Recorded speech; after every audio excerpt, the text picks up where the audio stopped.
Commissioner Green. Oh, there's the That's volume. loud. Commissioner Green.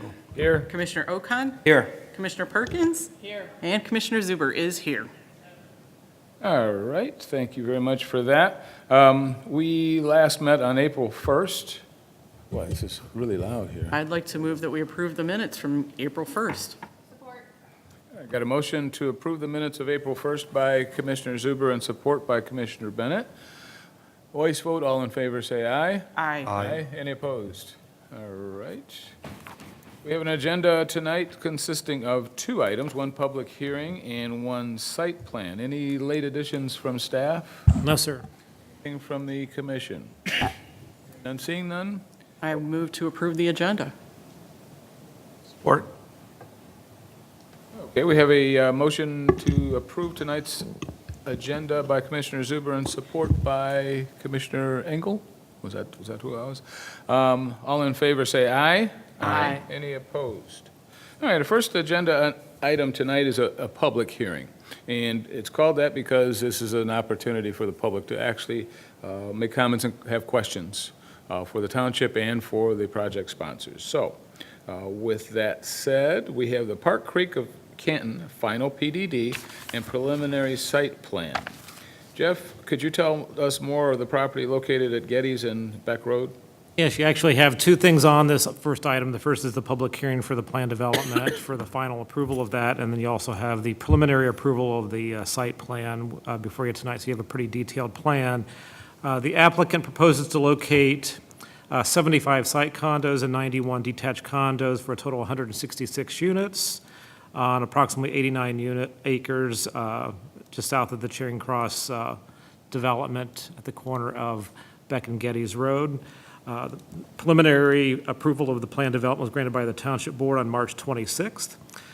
Each plan development is required to demonstrate a definite benefit to the community. The project sponsor proposes to maintain a 9.3-acre private park at the northwest corner of Beck, 38.10 acres of general common open space for a total of 57% open space on the site. The park includes a fitness area and playground, a park trail and roadway landscaping along the edges of the park. Sheet 3 of your plans show the overall improvements on the project. Sidewalks will be installed along Geddes Road and along Beck Road north to connect with the sidewalk at the entry to Charing Cross, including a pedestrian bridge crossing at the Fowler Creek on Beck Road to facilitate that connection. Based on the traffic analysis, part of their benefit is also to improve the intersection of Beck and Geddes Road by incorporating protected left turn movements at that intersection, which means resignalization of the intersection to provide for left turn arrows to help facilitate left turn movements at that intersection. So all of those improvements are in Schedule A of the Plan Development Agreement before you. Due to the presence of the Fowler Creek, let me bring up the plan here. There's quite a bit of floodplain and wetlands associated with that creek. There we go. So we have a lot of some regulated and unregulated wetlands. There's some modifications to the ordinance requirements for setbacks, lot area, and lot width being requested. All of those are in the plan development agreement. So basically, they're clustering the lots. So we've got basically 55-foot wide lots, essentially Cherry Hill Village size lots for the most part in here for the attached or for the site condos, and then detached condos for the remainder.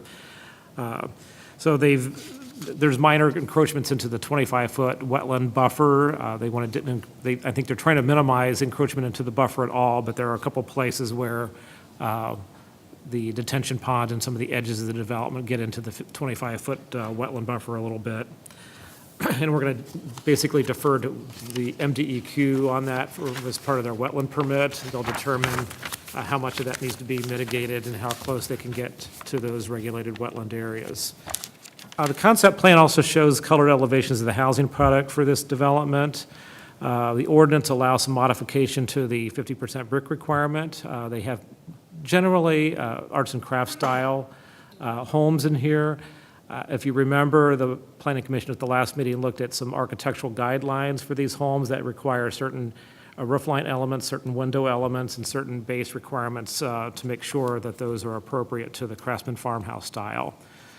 They've also made a commitment to remove the turnaround at the end of Haverford, north of the bridge in Charing Cross when the road is extended, when the permanent connection is made to Charing Cross. And they're also providing easements to Charing Cross for the existing entry monument and fencing on Beck Road that were put in with the original phase at Charing Cross that are on the Park Creek site. So with that, we've got Nikki Jeffries here tonight to add any descriptive or any explanation to the agreement. She might be able to explain what's going to happen in the first phase versus the second phase. That's one thing that I've asked in my analysis that they clarify before it goes to the Township Board for approval. Other than that, there's some minor things that the staff need to change on the plans, but they will do that when they bring the final site plan back after engineering. So with that, I'll turn it over to Ms. Jeffries. Thank you, Jeff. With that, we need to open the public hearing. I'd like to move to open the public hearing, but I think Jeff should introduce the guy next to him. That's I a was good going to idea. introduce at the end of the meeting. This is Patrick Sloan. This is our new senior planner. He's been with us 3 weeks now. So Oh, you're an old hand now. That's right. I'll put him to Welcome, work Pat. next month. So. Welcome. Okay, we got a motion to open the public hearing by Commissioner Zuber and support by Commissioner Bennett. All in favor, say aye. Aye. We are open as 7:09. Okay. Yes. I'm Nikki Jeffries. I'm with MI Homes. We're the applicant. I just wanted to clarify what Jeff mentioned about the phasing. We will fix it so it's clearer on the plan, but our plan is to install the sidewalk and the pedestrian bridge all the way along Beck Road, so we'll have that whole connection in Phase 1. The park improvements will be done in Phase 1. The intersection improvements with the signal will be done in Phase 1. And then the sidewalk, the rest of the sidewalk from our entrance off of Getty's up to the corner will also be done in Phase 1. So I just wanted to clarify that, and we'll make sure the plan is updated so that's clear, because it's not very clear right now. With that, I'd ask for any additional questions. I'd be happy to answer. Oh, okay, thank you for that. And we're going to go right to the audience and ask if there's any comments, questions, concerns, anything whatsoever. If you do, we need you to come up to the podium, and we ultimately need you to fill out one of our forms and speak into the microphone, please. Name, rank, and serial number. No, name and address, please. Eric Meinhardt. I live, did you say addresses? Address. 3671 Times Square Boulevard. So I'll be on, well, I'll be on the side of the Getty side. And so my question was, are you going to build in different phases, or are you going to, is the construction going to be all at once? Do you want me to answer that right now? Yes, please. Mhm. Oh, do you? So, yes, there's going to be 2 phases of construction, which I was just touching on the amenities, but both entrances will be put in as part of Phase 1, and then Phase 2 includes some additional lots. But Phase 1, these are the single-family lots over here on the west side of the site, will include this entrance and basically up through here, and then it will go all the way across and up and over. So these lots will be in Phase 2, these lots will be in Phase 2, and these lots of Phase 2. So the area adjacent to Central Park South will be Phase 2. Yeah.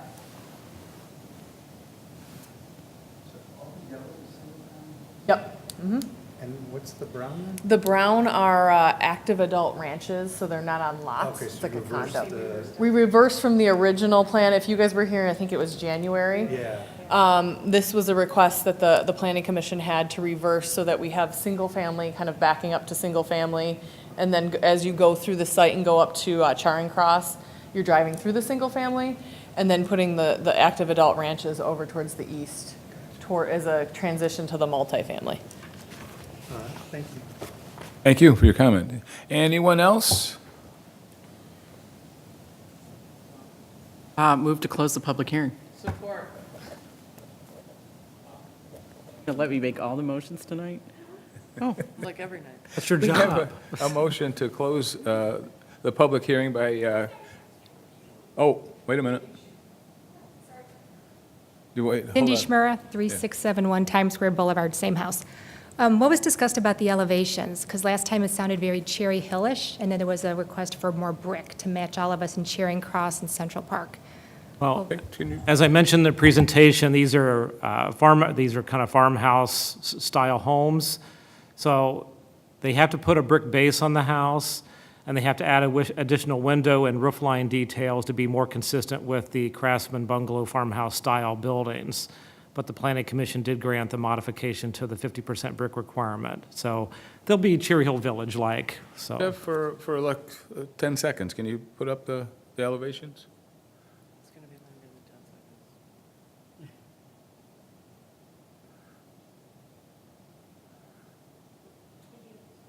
One thing that they didn't have on the houses when you saw them in January, they didn't have any, they didn't have any brick base on them. So these will have a stone or brick base around the entire side from the window down.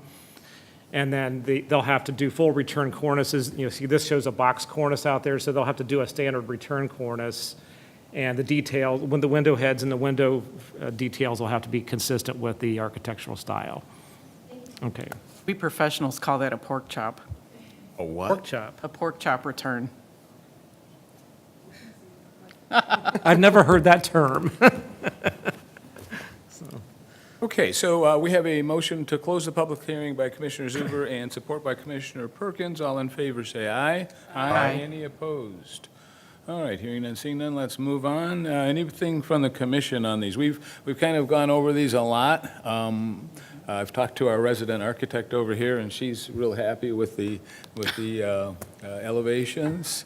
I am happy with the elevations. Anybody have anything they want to say about the project itself? Anything? I had a quick question. Sure. You mentioned 2 phases. Can you just explain what does that mean, phase 1 and phase 2? Is it based on time? Is it based on the amount of sales that you have going on? What does that mean, phase 1 and phase 2? It's basically based on sales, so we're not, we're gonna own we're not buying the property in 2 different takes or anything like that. So we'll own all the property, and then we'll develop basically half of the lots and the park and the frontage as part of phase 1. And then the thought would be the following year, we would do the site development for phase 2 and then start building on those. So it's just a phased approach, so we're not spending all of the money on the site development for 160 lots and then waiting. So it's a typical for home builders, we develop in phases as the homes sell. So that's why we're doing it in 2 phases here. And one of the things I wanted her to clarify for you was phase 1, to make sure it demonstrated that they were doing all the common area improvements in phase 1, so they didn't wait till phase 2 to do that, toward the end of the project. They have 6 years to complete the project under the plan development agreement. Yeah, could you describe what's going to happen with the park? Now, it's my understanding the township will not have control of the park nor maintenance obligations, but the public will be able to use that park even if they don't live there, right? Well, we can't, it's not gonna be fenced off, so I can't stop public from using it, and there's sidewalks going to it. The park will be maintained by the homeowners association eventually.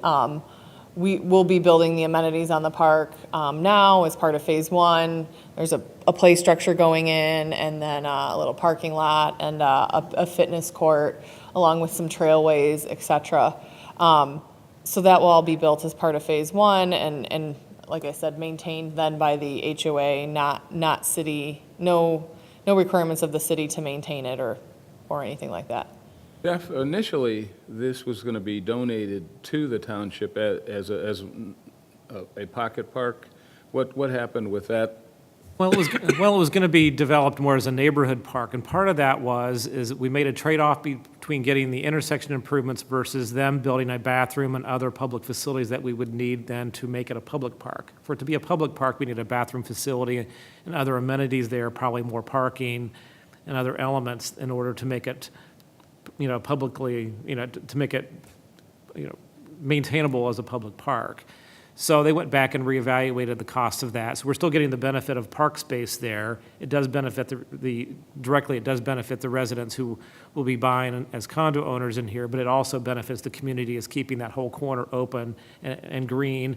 They do have walking connections from the ends of the cul-de-sacs into the roadway systems. So, if you're walking through there from Central Park South or from Charing Cross, they have internal pass systems that you'll be able to cross through, and it's not being fenced off, as Nikki said, so, obviously people will be walking through it just like they walk through the park areas in Cherry Hill Village, so. Right, that's pretty much the concerns that I had. It looks like a good project now. I think this will fit. I think it'll work. Kind of looking for, the intersection improvements. Now, we already have dedicated left-hand turn lanes all four ways. So we're talking signalization changes? Right. Yeah, I mean, there might have to be, some minor improvements to the geometry of the intersection, but probably very little. They had Wayne County evaluate it, so mainly it's going to be signalization, adding the left turn signal heads, to the masts, so. Yeah, we have the plans submitted to Wayne County right now, so that it's their roads and their intersections, so it'll be ultimately up to them. But we did have an initial discussion, and they indicated that, we could add a light on each direction to add left turns for each of those. And yes, the lanes are already there. Sometimes they have requirements on how long those have to be, so they'll look at all of that, make sure we build it to their standards. But right now, the mast arms have boxes with left turn arrows on them, so essentially those will just be replaced and a signal Right. that will go there. Right. Anyone else have any? Yes, go ahead. So will those traffic lights be those Hawk traffic lights, those smart connected lights that they're putting in Wayne County? Whatever Wayne County requires. A Hawk signal is a pedestrian crossing signal that's activated. Oh, that's right, that's right. Right. So whether they're talking about a smart signal that it can be vehicle connected, I don't know what Wayne County will require in terms of the equipment that'll be installed on the signal. The traffic impact also measured down near Beck in Michigan, because that's where it really backs up during high traffic areas, high traffic The times. traffic study was already done by MDOT for that. They're already planning to put a signal in at that intersection to allow left turn movements onto Michigan to Beck. They consider this development when they did that? Or They- that's just right now, they were planning on doing that, right? Well, it's all done as part of, they look at it regionally, so they're looking at regional, when MDOT looks at it, they're looking at the SEMCOG projected data in terms of what's going in, that they know what is planned in our community in terms of density and zoning, so they know what the projected traffic's going to be along that roadway in the long term. But right now, they're taking care of an existing warrant that exists at Beck and Michigan Avenue for left turn movements onto Beck. That light extend on the other side of the Beck, other side of Michigan also, headed eastbound on Michigan Avenue, or is it just going to be on the westbound side? Well, it doesn't turn left the other direction. No, but are they going to do lights on both sides of that, Beck in Michigan? Although I doubt it. I mean, there'll be a signal. I mean, there's no reason to stop westbound traffic or eastbound traffic. There is, at that Arctic edge. I see people almost getting hit there all the time. But I don't know what, we'll need to ask, and next time we meet with MDOT, we'll ask them about where they are on signal design, so. I mean, since there's no turning movements going, to the south at that location, I don't know what their criteria are for stopping eastbound traffic to create the gap. I'm not sure, so, Remember, we had talked about that gap before because of that Arctic edge there. right.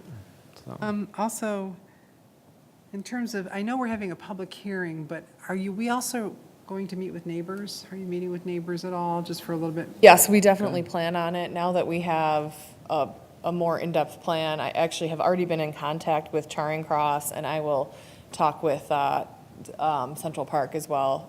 We just like to do it before construction starts so we can answer questions and kind of explain the project. But yes, that will be something we do before we start.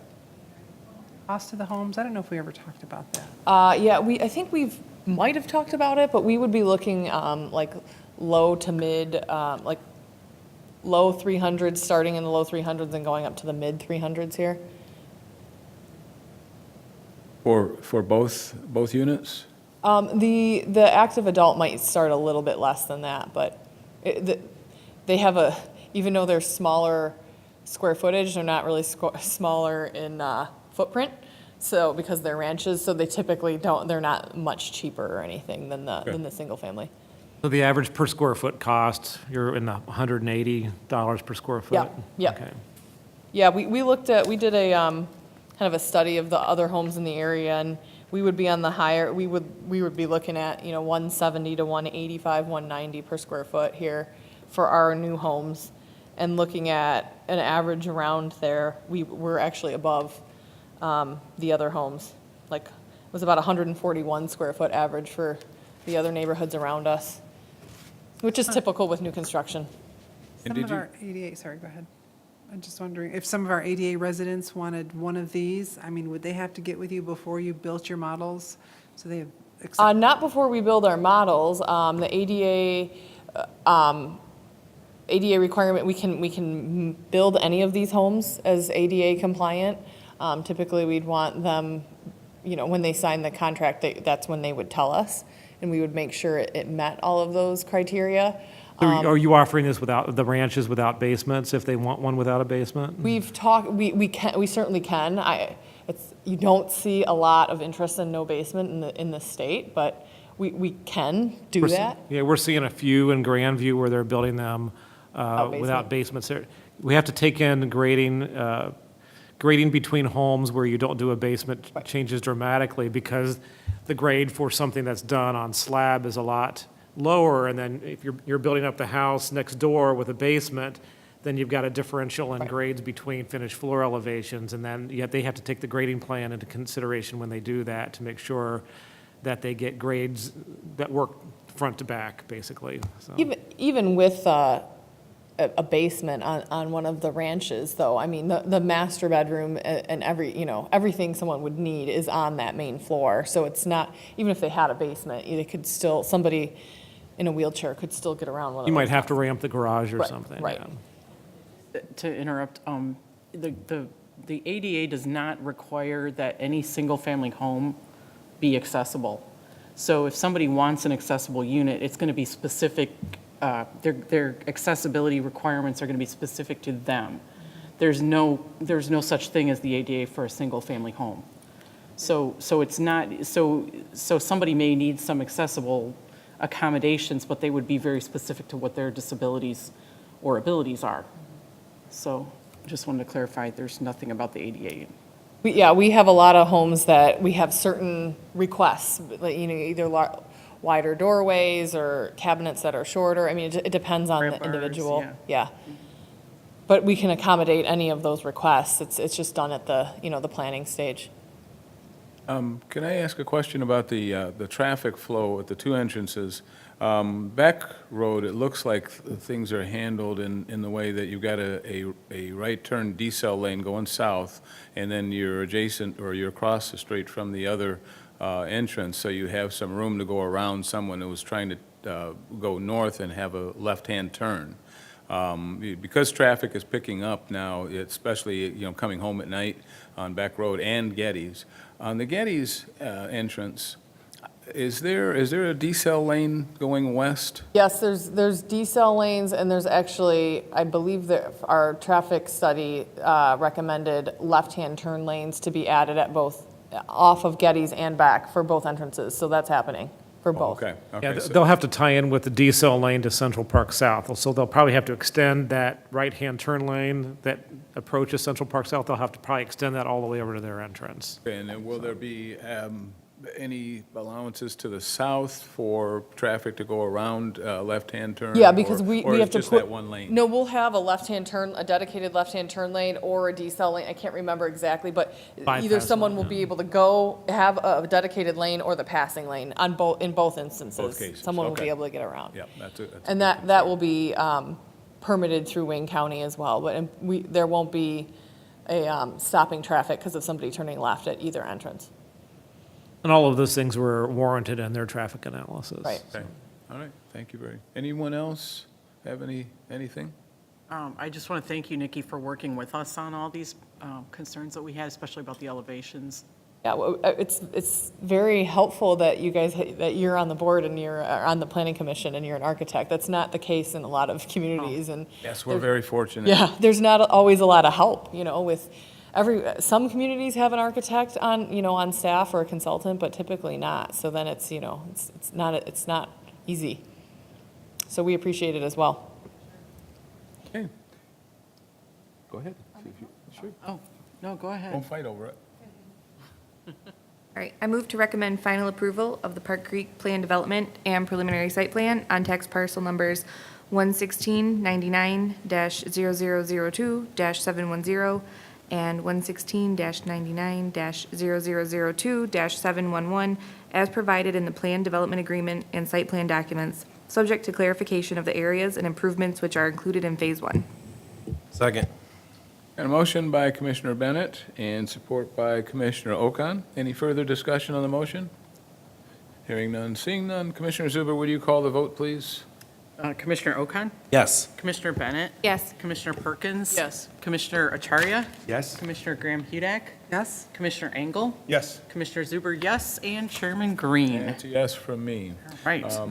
Jeff, where does this go next? Once they get the clarification on the phasing, hopefully we can get that early next week. We'll get it to the board at their end of the May meeting, probably May 28th, I think is the scheduled I time think for their that's what you second said in your meeting. letter. We'll get this stuff over to you next week, Jeff. Okay. Thank you, guys. Okay, we can just Thank change out you. that one page, and just give me a sheet with the phasing plan on it, so.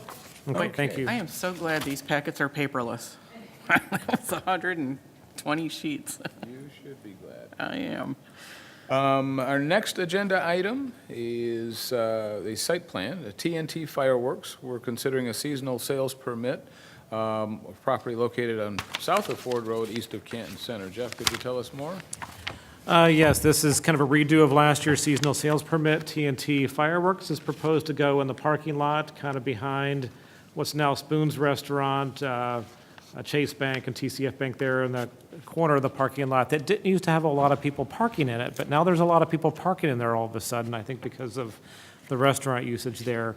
So we've got the representative from TNT Fireworks here tonight to answer any of your questions. Basically, this is a 20 by 40-foot tent, not a 30 by 45-foot tent, so it would be the only clarification I make to the application. There's fencing that goes around that to prevent, for traffic control that goes around the outside of the tent, so we don't have cars veering off of the drive aisle into the tent area to provide for safe pedestrian access in and around the tent area. So, Thank you very much, Jeff. And welcome. Hey, good evening, Board. Chuck Freeze with TNT Fireworks. I live in Three Rivers, Michigan. Just like he said, pretty much here to answer any other questions. I think this is our 5th year we would have an event like this in the parking lot. As you noted, I think it's almost like there's a carpool thing going on in some of the the lanes to the west of that tent. Like the lane where the tent is currently seated there in the picture, that one doesn't have cars like during the day as much as the other rows. But being that it's on the parking spaces and we've shrunk the width of the tent down so that the barricades and all stay within that parking lane, or parking spaces, let's say, I don't feel it's a major conflict of safety or anything where you guys come into play. So. This is pretty much in the same position it was last year, right? exactly, this may be the last year they get this particular location because that parcel will probably be out parceled for a restaurant next year. So we're working on that. Mario's looking at selling that parcel in that area of the parking lot. So more to come on that, so. Potential, if I'm allowed to ask a question, if on the other side of the parking lot of Meyer in the future, or is that a whole separate? Probably toward the application? south end, kind of behind Antonio's probably, where there hardly anybody ever parks, so that would be the best location for it, so. Jeff, could you kind of scroll that down a little? I saw something interesting. Go back, no, the other way. Let's see. Does that say Max and Irma's? That was the old Max and Irma's, so, it used to be Max and Irma's. That's a couple of owners ago, right? Now Spoons, so. I thought it was interesting. Yep. What's that? Yeah, it's 20 years old, yeah. Yeah. Anybody have any questions, concerns, anything? This is pretty routine. Go ahead. Mhm. So is this young lady your assistant? Helps file paperwork during the season for me, my daughter. And thought she should come to a planning council meeting. I'm on a board in Three Rivers as well, but here she gets to see a pool. Oh, welcome. Yeah. Thank you for being here. Do you have anything to add? Yes. What would you like to say? What's your favorite Come up to fireworks? the podium and give your name and address? favorite firework? Play with fireworks, that's a good Yeah, one. don't. Sparklers, firecrackers. I don't know anything else. I know that you handle them very safely. That's the important thing, right? Good. All right. Okay, anything from the But you commission? do have an older map. I mean, you're asking NBD Bank, because that's been bought a couple times. NBD, yeah. Yeah, Meyer, they give us their permission, but to get certain specific site plans is sometimes a trick. to that. Oh, But yeah. yes, we can update that if we were able to apply in the future. I know, like, there's a state rule too that you can actually regulate firework tents specifically going forward. Not that I want you to kick me out of your community, but based on population and such, I'm sure Jeff can give you more information on that. That would be something next year that you guys could actually control further. And since we're in a county over a certain size, all the communities within that county can further regulate fireworks tents. So we're talking internally on whether or not they want to do that more than what we already do with the seasonal sales permit. Well, it's also becoming more and more difficult to allocate parking lot space, even for a temporary basis, because of the success of our businesses. So essentially, right now. It's a good news kind of thing. Right. Well, I mean, the businesses would rather sell off unused parking lot for out pads and get money from it than give it to a fireworks tent for 2 weeks a year, so. Anything else? For a commodity to their current customers, offering aerial fireworks versus just sparklers. So that's my sales pitch.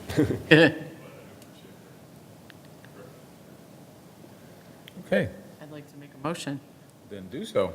I move to approve one 30-day seasonal sales permit for the TNT Fireworks Company in the, excuse me, in the Meyer parking lot, parcel number, oh, is that parking lot A? Or No, is it's that a just- typo? In the Meyer parking lot, parcel number 058-99-0003-720, commencing on June 19th, 2019, as shown on the plans, and subject to obtaining appropriate permits and inspections from building for erection of the tent and placement of perimeter fencing. Support. Motion on the floor by Commissioner Zuber and support by Commissioner Engel. Any further discussion? Hearing none, seeing none. Commissioner Zuber, would you call the vote, please? Certainly. Commissioner Okon? Yes. Commissioner Bennett? Yes. Commissioner Perkins? Yes. Commissioner Acharya? Yes. Commissioner Graham Hudek? Yes. Commissioner Engel? Yes. Commissioner Zuber, yes, and Chairman Green. Yes, that's a yes. Yep. Good luck to you. Okay, thank you. All right, we've got some work for staff to do. We're going to send to staff Canton Retail Management 3, or AKA Hayden's. Do I hear a motion to send that to staff? So moved. All in favor, say aye. Aye. Any opposed? Okay, we have a public hearing on June 6th for McMahon Helicopter Services text amendment. And Arbor Glen, do I hear a motion to set that public hearing? Or June 3rd, not June 6th, I'm sorry, yeah. Oh, Oops. Okay. typo in here. For June 3rd. All right, so corrected. Do I hear a motion to set that June 3rd public hearing? So moved. All in favor, say aye. Aye. Any opposed? Anything like from staff? That's it. We'll probably have a busy meeting next month. I've got a lot of stuff pending coming your way. The text amendment is something that's kind of a carryover from the pre-1990 ordinance. We have somebody that wants to do, McMahon wants to move from Rhonda Drive over to Lily Road and build a new facility. However, in 1990, when the new zoning code was changed, we changed that use and it's only a GI use. So we're kind of reworking the use and coming up with some additional standards. So that'll be a minor zoning ordinance amendment to help them grow and move to a new location. Right now, we just have these two so far. It would be the Arbor Glen, which is the Ridge and Warren piece, but we might have some other site plans. The Hayden's building redo will come back in next month, and I've got a couple other things in that'll be before you, some small office buildings. So we'll probably have a full agenda, so. Patrick, welcome. Yeah. Yep. You're the most. By far, I believe that. by far. Well, we were until Julia came aboard. Yeah, right. Move to adjourn. All right, we got a motion to adjourn. All in favor, say aye. Aye. Any opposed? Okay, thank you very much, guys. Thanks.